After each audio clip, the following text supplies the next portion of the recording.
Assalamualaikum warahmatullahi wabarakatuh. Pecinta Teguh Rahayu, selamat channel yang dirahmati Allah. Bismillahirrahmanirrahim. Segala puji bagi Allah, zat yang membolak-balikkan hati penggenggam rahasia hidup setiap makhluk, menanamkan makna di balik tiap peristiwa. Hanya dengan rahmat dan hidayahnya, kita mampu meniti lorong kehidupan yang seringkali gelap oleh ujian dan gersang oleh keraguan. Namun, dalam kekelaman itulah terkadang cahaya muncul paling terang. Sholawat dan salam tercurah kepada Nabi Muhammad SAW, teladan agung yang mengajarkan kelembutan dalam keteguhan, kasih dalam perjuangan, dan sabar dalam menghadapi fitnah zaman. Semoga kita semua termasuk golongan yang istiqomah menapaki jejak beliau hingga akhir hayat. Sahabat penyimak Teguh Rahayu, selamat channel yang dirahmati Allah. Pada edisi kali ini kami hadirkan sebuah kisah realitas sejarah perjalanan bangsa yang penuh makna dengan judul Menyingkap Misteri Operasi Mesin Waktu, Gerakan Politik, Memasgulkan Gus Dur dari Kursi Presiden RI keempat. Ini bukan sekadar cerita, tetapi cermin sejarah untuk menyelami kedalaman diri dan menelusuri jejak kehendak ilahi yang tak pernah sia-sia. Kisah ini menyajikan realita yang syarat pelajaran, tentang jatuh dan bangkit, salah dan bertaubat, tersesat dan kembali. Bahwa Allah tidak pernah menutup pintunya, bahkan bagi mereka yang paling jauh sekalipun. Diharapkan, cerita ini dapat menetaskan hikmah perjalanan sejarah bangsa masih penuh warna karakter pelakunya tidak jarang bikin kita mengelus dada. Sekaligus mengajak setiap jiwa untuk berkaca agar kita lebih dekat, kekeh pada Al-Quran, Sunnah, dan nilai-nilai ilahiyah yang meneduhkan. Disclaimer, cerita ini adalah karya sastra politik, spiritual, terinspirasi dari berbagai realitas hidup kehidupan berbangsa bernegara untuk tersampaikan hikmah. Dalil yang digunakan bersumber dari referensi sahih sebagai penguat makna, bukan untuk perdebatan. Mari membuka hati dan menyimaknya niat yang jernih dengan bismillah. Kronologi ringkas pemakzulan Gus Dur dari berbagai sumber. Tanggal 23 Juli tahun 2001, Jakarta Manas. Di Istana Negara, masa pendukung Gus Dur berkumpul setelah dilarang demo di gedung DPR MPR. Tengah malam kabar moncong meriam diarahkan ke istana. Konferensi pers digelar Amin Rais, Ketua MPR, menyatakan pemakzulan Presiden Abdurrahman Wahid adalah keputusan pahit. Malam kian larut, Gus Dur akhirnya keluar menyapa massa hanya mengenakan kaos dan celana pendek, didampingi sang putri, Yeni Wahid. Namun, Gus Dur baru benar-benar meninggalkan istana pada tanggal 25 Juli tahun 2001, terbang ke Amerika dengan alasan kesehatan. Sementara itu, di tempat lain, sekelompok orang merayakan suksesnya pemasgulan. Nama operasi itu, Mesin Waktu. Ini adalah sebutan sandi untuk skenario penjatuhan Gus Dur yang terencana, sistematis, dan didukung kekuatan politik. Mantan Wakil BIN, As'ad Said Ali, dalam bukunya Perjalanan Intelijen Santri, mengungkap secara gamblang bahwa sejak Desember tahun 2000, bersama Kepala BIN Ari J. Kumaat, ia telah melaporkan kepada Presiden adanya indikasi penjatuhan melalui proses politik legislatif dijalankan lewat 3 skenario utama. 1. Pembentukan opini publik di media, terutama melalui isu seperti Bulog Gate dan Brunei Gate. 2. Mobilisasi aksi massa untuk menciptakan tekanan dan menggiring situasi menuju ketegangan publik. 3. Pembentukan poros kekuatan lintas fraksi di parlemen untuk mendorong dukungan pemakzulan. BIN sudah identifikasi 7 tokoh di balik operasi ini. Tapi data itu tak disampaikan secara detail, khawatir bocor. Gus Dur awalnya, tak menganggapnya serius karena menilai itu masih bagian dari dinamika demokrasi. Namun, bertanya skenario pemakzulan akan berhasil. As'ad menjelaskan, operasi itu akan berhasil hanya jika mendapat dukungan politik dari 2 tokoh kunci, Megawati dan Amin Rais.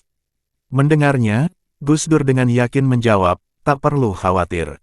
Megawati dan Amin tidak akan menyusahkan saya, ujarnya saat itu. Namun faktanya lain. Saat As'ad menemui Amin Rais, diketahui bahwa komunikasi antara keduanya sudah putus sejak bulan kelima Gus Dur menjabat. Hal yang sama juga terjadi antara Gus Dur dan Ketua Umum PKB saat itu, Matori Abdul Jalil. Bahkan, komunikasi Gus Dur dengan keluarga dan staf dalam pun terganggu. Fax yang dikirim keluarga pukul 2 dini hari tak pernah sampai. Pertemuan rahasia antara Gus Dur dan Amin di Darwin pun bocor ke media. Operasi Mesin Waktu telah menyusup hingga ke jantung istana. As'ad membantah keras bahwa Amin Rais adalah dalang. Sebaliknya, Ia meyakini Amin semula mendukung Gus Dur. Tapi entah bagaimana, lingkaran terdekat Gus Dur pun turut terpengaruh. Ketegangan psikologis dan politik kian memuncak. Bahkan, keluarga dekat Gus Dur ikut mendorong gagasan dekret presiden sebagai bentuk perlawanan. Gus Dur sempat ragu, tapi tekanan datang dari segala arah. Maka keluarlah dekret presiden, yang menyulut sidang istimewa MPR. Dan akhirnya, kejatuhan Gus Dur tak bisa dihindari. Judul, Drama Kejatuhan Gus Dur dan Operasi yang Tak Kasat Mata.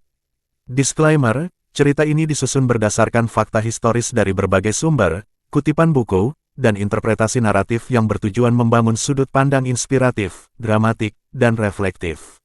Semua tokoh yang disebutkan adalah bagian dari sejarah bangsa Indonesia. Setiap penambahan dramatik bersifat naratif, bukan fiktif, untuk memperkuat pesan moral dan spiritual di balik kejatuhan Presiden Abdurrahman Wahid Gus Dur. Bagian 1. Malam itu di istana, badai akan turun, Gus Dur tak bergeming. Jakarta, tanggal 23 Juli tahun 2001. Malam tak seramai biasanya, tapi di halaman depan Istana Merdeka, ribuan orang mulai berkumpul. Suara takbir bersahut dengan nyanyian-nyanyian perjuangan.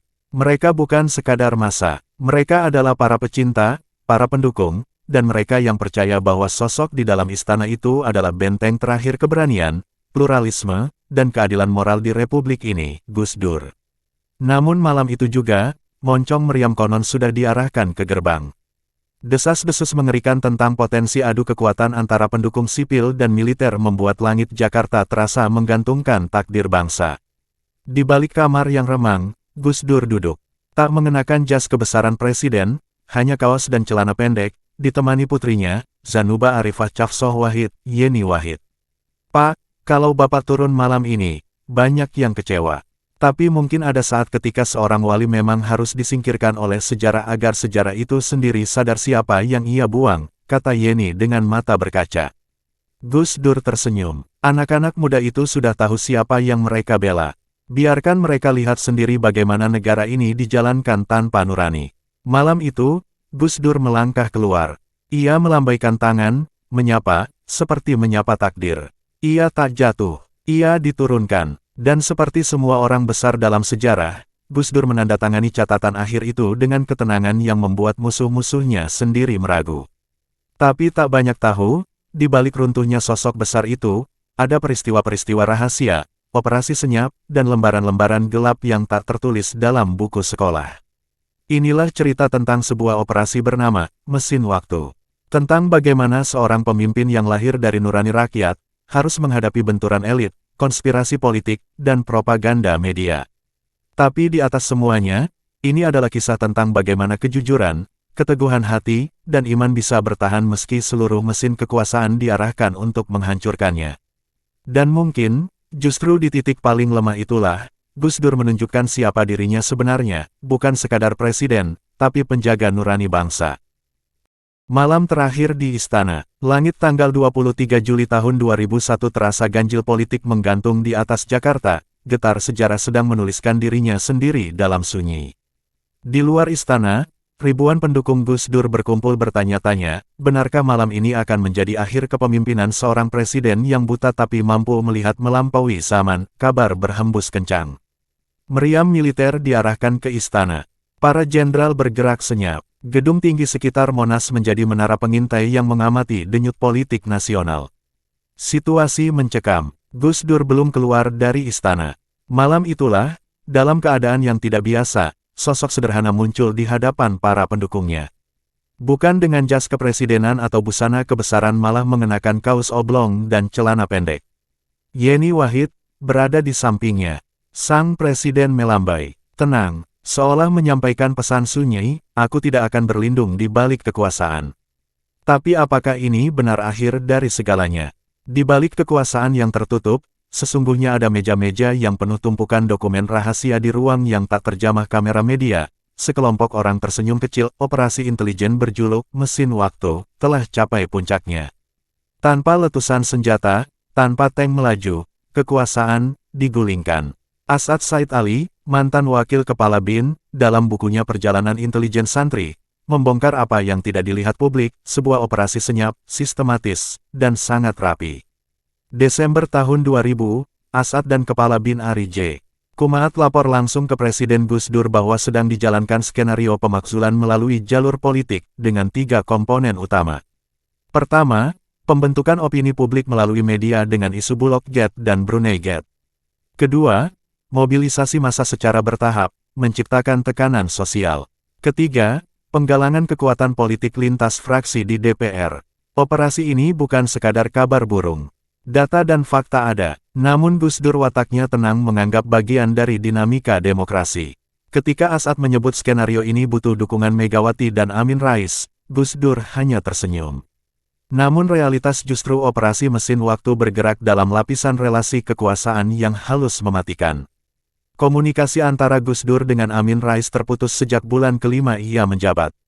Hal yang sama dialami Matori Abdul Jalil, Ketua Umum PKB saat itu. Bahkan fax dari keluarga yang dikirim tiap jam 2 pagi tak pernah sampai di meja presiden. Ada sengkuni cegah komunikasi Gus Dur dengan lingkar kekuasaan, bahkan dengan keluarganya sendiri. Anehnya, pertemuan rahasia Gus Dur dengan Amin di Darwin yang hanya diketahui segelintir orang bocor ke media.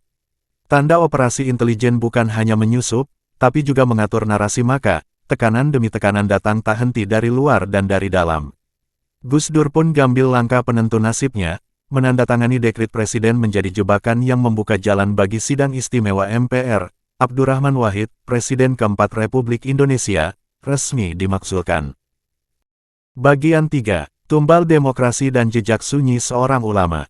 Apabila seorang presiden tidak punya partai yang kuat, tak punya jaringan uang untuk beli loyalitas, dan lebih percaya pada rakyat daripada elit politik. Itulah Gus Dur, dan membuat berdiri sendirian saat badai kekuasaan menghantam.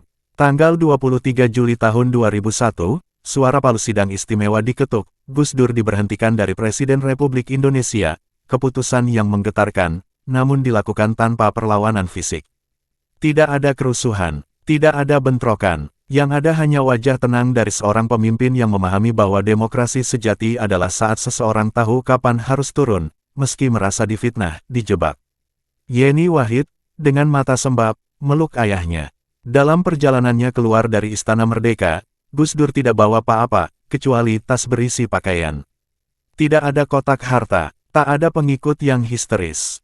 Ia keluar sebagai simbol moral, bukan simbol kekuasaan. Yang membanggakan, Gus Dur dimakzulkan bukan karena korupsi, bukan karena pengkhianatan, tapi karena terlalu jujur berani pecat jenderal, bubarkan Departemen Penerangan yang sejak Orba jadi alat propaganda. Ia buka kebebasan pers, bela hak minoritas, mentegakkan keadilan tanpa pandang bulu. Ia pecat Wiranto dan pejabat militer yang terlibat pelanggaran HAM. Ia bubarkan Bakorstanas dan Litsus, karena jadi alat represi ke rakyat. Ia angkat orang Tionghoa, Kristen, dan Papua ke posisi kabinet, sebuah langkah revolusioner yang dianggap nyalahi pakem kekuasaan. Namun di negeri ini, kejujuran bisa menjadi kesalahan. As'ad Said Ali menulis dengan getir bahwa kekuatan politik saat itu memang tidak ingin dipimpin oleh seorang ulama yang sulit dikendalikan. Gus Dur bukan boneka, dan justru karena itu, ia harus disingkirkan. Ironisnya, para tokoh reformasi yang dahulu memperjuangkan demokrasi, justru terjebak dalam permainan kekuasaan yang mereka ciptakan sendiri. Beberapa di antaranya menjalin koalisi am-diam dengan elit lama, nyusun kekuatan untuk ambil alih kekuasaan dengan cara naif, tapi penuh manipulasi. Namun Gus Dur tak menyimpan dendam malah berkata, saya diangkat dengan cara yang demokratis, dan saya diturunkan pun dengan cara demokratis. Kalimat itu terdengar sederhana, tapi dalamnya melebihi luka yang tertanam di hati siapapun yang menyaksikan kejadian malam itu. Tidak sedikit pendukung Gus Dur yang ingin melakukan perlawanan, ia larang. Bagi Gus Dur, kekuasaan bukan tujuan hidup. Ia hanya alat untuk perjuangkan nilai. Dan ketika alat itu rusak, ia lepaskan. Tanpa teriakan, tanpa amarah. Di mata sejarah, Gus Dur bukan cuma presiden. Ia adalah guru bangsa, ngajari kita hal penting bahwa nilai, jauh lebih mulia daripada jabatan. Hari ini, kita mengenang Gus Dur dengan air mata.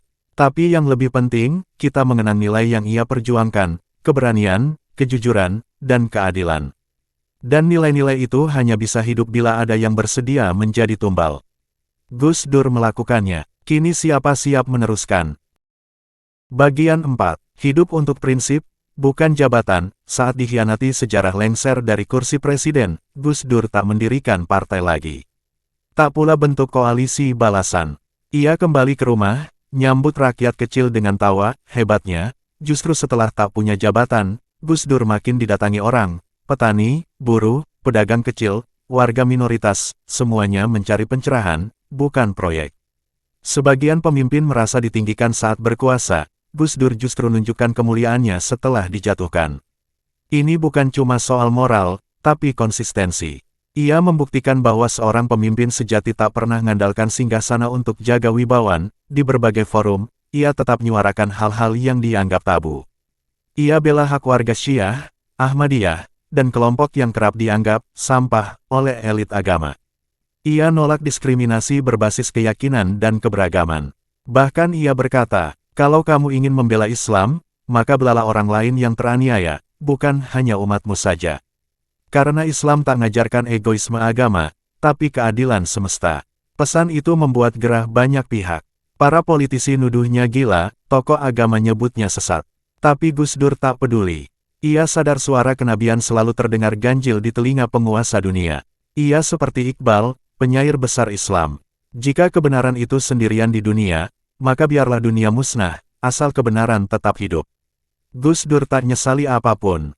Bahkan saat kesehatan drop, matanya kabur, tubuhnya melemah, ia tetap hadir di tengah rakyat berkursi roda, kadang dituntun santri.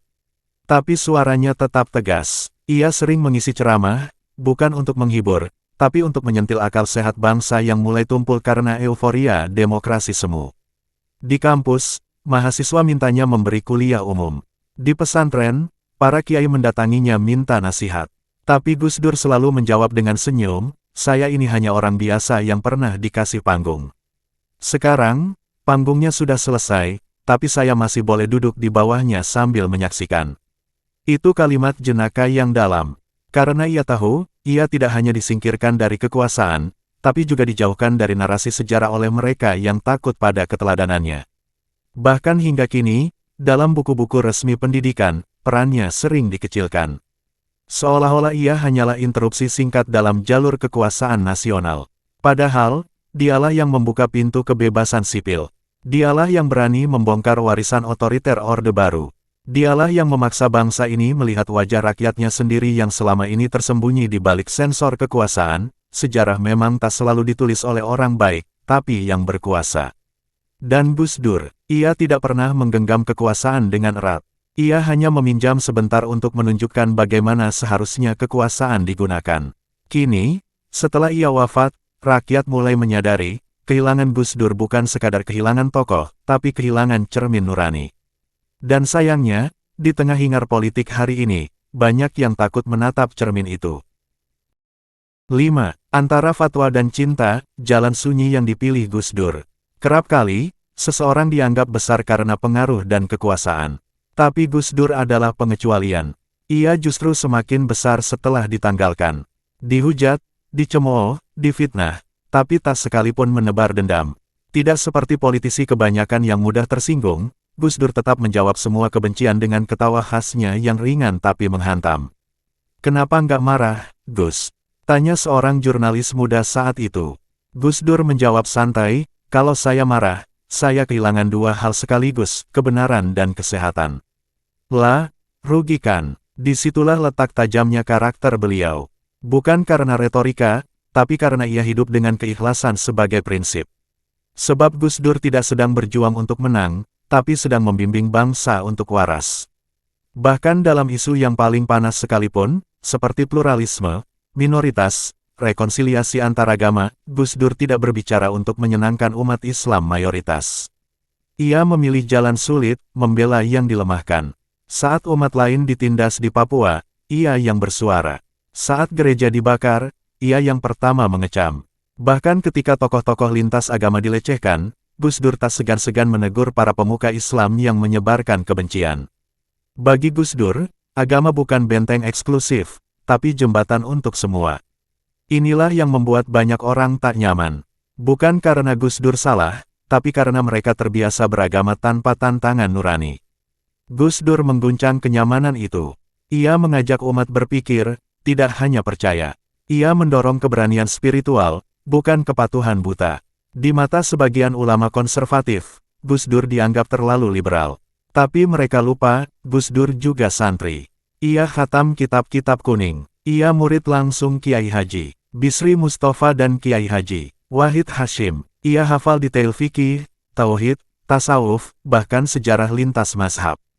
Tapi Gus Dur tidak menjadikan keilmuannya sebagai menara gading. Ia menjadikan ilmu itu sebagai alat pengasuh kemanusiaan. Dan siapa sangka, di tengah semua kontroversi, Gus Dur justru dirindukan umat lintas agama. Ia jadi simbol penyatu, bukan pemecah. Ia jadi rujukan moral, bukan juru fatwa. Sebab Gus Dur tidak memaksa orang mencintai Islam, ia hanya menunjukkan bahwa Islam layak dicintai. Ada satu momen yang menyayat. Saat Gus Dur hadir dalam pertemuan dengan korban pelanggaran HAM di Aceh. Salah satu ibu korban tragedi DOM memeluknya sambil menangis, lalu berkata, "Terima kasih, Gus. Baru kali ini saya merasa negara hadir." Gus Dur hanya membalas dengan senyum haru dan tepukan lembut di punggung sang ibu. Tak ada kamera, tak ada pencitraan, hanya kehadiran tulus yang membuat luka sembuh meski tak pernah lupa. Itulah Gus Dur. Ia tidak sedang mengejar pahala atas nama negara. Ia justru mengingatkan negara untuk kembali mengejar keberpihakan kepada manusia. Bagian 6. Senyap yang tidak mati, doa-doa dari jalan sunyi.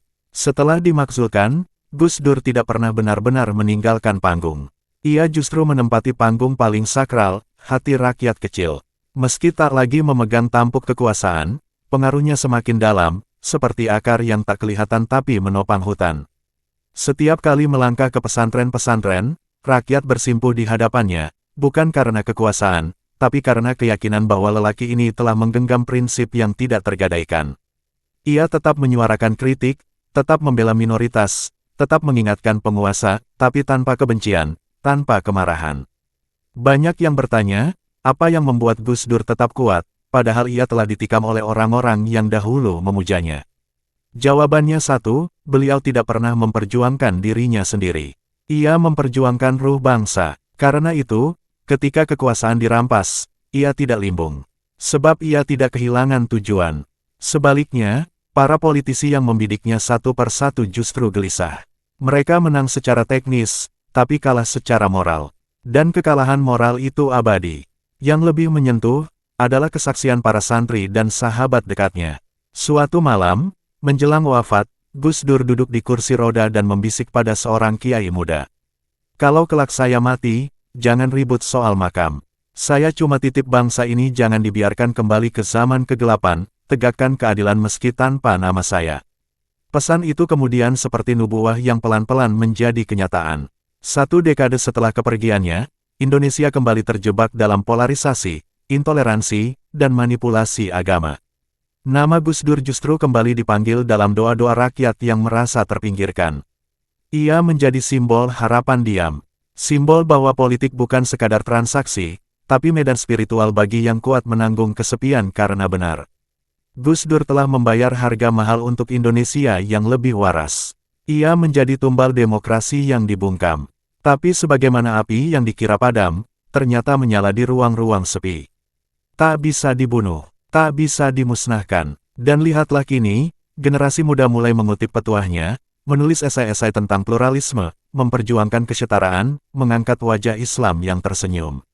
Semua itu, diam-diam, adalah pesan dakwah Gus Dur, yang berhasil bertahan melampaui masa. Ia memang disingkirkan dari istana, tapi tak pernah diusir dari sejarah. Bagian 7, penutup. Tumbal yang tak sia-sia, warisan jiwa, bukan jabatan. Sejarah selalu mencatat dengan dua tinta, tinta kemenangan dan tinta pengkhianatan. Dalam kisah Gus Dur, keduanya menetes bersamaan. Ia menang secara ruhani, tapi dikhianati secara politik. Namun, sebagaimana para wali yang dijatuhkan oleh elit dan dibela langit, Gus Dur menjelma legenda yang hidup justru setelah kematiannya. Ia tidak mendirikan dinasti politik, tapi mendidik generasi etis. Ia tidak mengumpulkan kekayaan, tapi menanam nilai-nilai. Dan ketika tubuhnya dikembalikan ke tanah, jutaan orang dari berbagai agama, suku, dan keyakinan menyolatkannya, bukan karena protokol negara, tapi karena cinta yang tak bisa dipaksa. Betapa kontras dengan mereka yang menurunkannya. Orang-orang yang memakzulkan Gus Dur, banyak yang akhirnya jatuh sendiri. Ada yang terseret kasus korupsi, ada yang kehilangan wibawa, bahkan ada yang mencoba menulis ulang sejarah seolah mereka pernah menjadi bagian dari kebaikan Gus Dur. Tapi sejarah punya cara jujur untuk mengingat siapa yang tegak dalam sunyi, dan siapa yang menggigil dalam kuasa.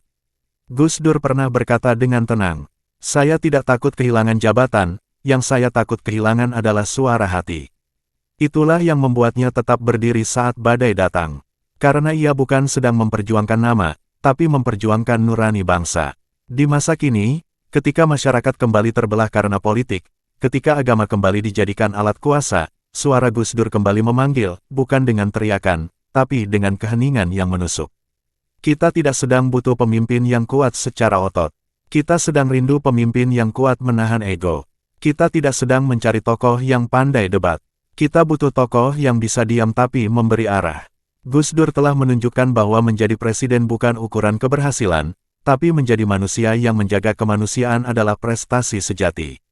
Dan kini, izinkan menutup kisah ini dengan 3 cambuk kesadaran. 1. Firman Allah yang keras dan membelah kezaliman.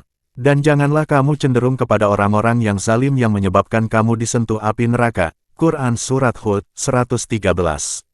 2. Hadis Nabi yang mengguncang para pemegang kekuasaan. Sebaik-baik jihad adalah menyampaikan kebenaran di hadapan penguasa yang zalim. Petik 2. Hari Abu Dawud, At-Tirmidzi, dan Ibnu Majah. 3. Kalimat bijak menohok dari Imam Al-Ghazali. Kerusakan rakyat bersumber dari kerusakan para penguasa. Dan kerusakan penguasa bersumber dari rusaknya para ulama yang menjilat. Maka siapa hari ini yang mau menjadi penerus Gus Dur? Bukan yang ingin jabatan, tapi yang siap kehilangan segalanya demi kebenaran. Karena sejarah selalu berpihak pada yang benar, meski kalah sementara. Dan kekuasaan yang didirikan di atas pengkhianatan, hanya menunggu waktu untuk runtuh. Tanggal 23 Juli tahun 2001. Amin Rais, Ketua MPR, menggelar konferensi pers. Di luar, pendukung Gus Dur berkumpul di istana setelah dilarang berdemo di DPR. Desas-desus meriam diarahkan ke istana menambah panas suasana. Menjelang malam, Gus Dur keluar mengenakan kaos dan celana pendek, didampingi putrinya, Yeni Wahid. Ia melambai ke masa. 2 hari kemudian, tanggal 25 Juli tahun 2001, Gus Dur terbang ke AS karena alasan kesehatan. Tapi di balik layar, sekelompok orang merayakan suksesnya sebuah operasi mesin waktu, proyek intelijen penggulingan presiden. Dalam buku Perjalanan Intelijen Santri, mantan Wakil Kepala BIN, As'ad Said Ali, membeberkan detail operasi. Bersama Ari J. Kumaat, ia melaporkan ke Gus Dur soal rencana pemakzulan melalui jalur politik dengan 3 strategi, penggiringan opini lewat media, Bulog Gate, Brunei Gate mobilisasi massa, dan konsolidasi kekuatan lintas fraksi. BIN mencatat 7 tokoh kunci, tapi tak menyebut nama karena alasan keamanan. Awalnya Gus Dur meremehkan informasi ini. Ia percaya Amin dan Megawati tak akan menjatuhkannya. Tapi komunikasi politik Gus Dur ternyata sudah terputus sejak bulan kelima menjabat, bahkan Amin dan Ketua Umum PKB, Matori Abdul Jalil, merasa tak bisa mengaksesnya. Faks dari keluarga tak sampai ke meja presiden. Pertemuan rahasia Gus Dur Amin di Darwin bocor ke media. Operasi itu seolah masuk hingga jantung istana. Emosi dan tekanan politik kian membuncah. Keluarga sendiri mendorong dekret presiden. Gus Dur sempat ragu, tapi akhirnya mengeluarkannya. Ia pun jatuh. Meski begitu, banyak tawaran datang agar ia bertahan, pelimpahan wewenang, kabinet 4 kaki, bahkan evakuasi ke AS lewat yayasan internasional. Semua ditolak. Gus Dur lebih memilih integritas daripada kuasa.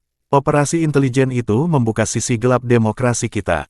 Bahwa kepemimpinan tak cukup dengan kecerdasan atau niat baik. Dalam kacamata Machiavelli, pemimpin mesti pandai menjaga aliansi dan kekuasaan. Dalam kacamata intelijen, informasi hanyalah alat, tak bisa disalahkan bila tak dipakai. Namun Gus Dur bukan pemimpin biasa. Ia tidak tunduk pada kalkulasi kekuasaan. Saat semua orang bertaruh dengan jabatan, ia memilih jalan berbeda. Malam itu, ketika Yeni Wahid menggenggam tangan ayahnya dan melambai ke rakyat, tampak jelas bahwa di tengah badai fitnah dan politik, keluarga adalah rumah terakhir dari segala yang hancur. Dan Gus Dur, dalam diamnya, meninggalkan pesan abadi. Menyesali nasib tidak akan mengubah keadaan. Terus berkarya dan bekerjalah yang membuat kita berharga.